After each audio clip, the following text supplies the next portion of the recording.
Panganak ko sa kalibutan nga putot yun kaayo. Nag-edad nag-25 ang height mura pagkutso. Ibugal-bugalan ko sa mga taas nga tawo. Tawgon ko nila og putot ko di ba unano.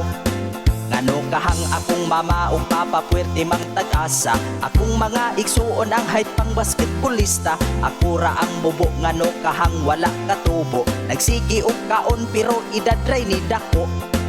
Maong nangita ko og paagi nga mo taas. Sa among balay maulaw na kung mugawas. Daghan na ko og giinom nga mga tablitas. Pero wala gyud niipik ko sa akong lawas. Itambagan ko sa suod nako nga amigo.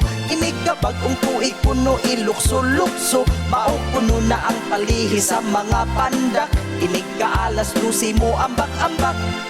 Kay gustong mo taas ako ang gisunod iyang gisulti. Wala ko natulog kay naghulat sa alas 12. Sa gawa sa among balay dito ko nag-istambay. Aron taas ug ambakan ni patong kuslantay. Pagka alas 12 perti na kong lukso-lukso. Sa ibabaw sa lantay nga gabok na di ay to. Sa akong ka-excited wa na ko nakapantay. Kahapit na di ay mahugno ang among lantay. Sa dugay na kong balik-balik ug ambak-ambak. Ang saluga kawayan sa lantay kay nabuak. Anduhan na ko katiil nilusot sa salug. Pagkasakita na ipit akong itlog.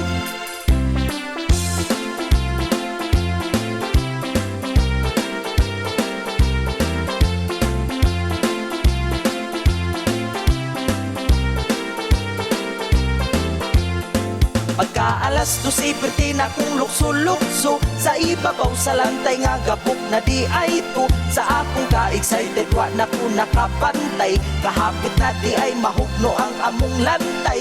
Sa dugay na kong balik-balik ug ambak-ambak. Ang salug nga kawayan sa lantay kay nabuak. Anduhan na ko katiil nilusot sa salug. Pagkasakita na ipit akong itlog.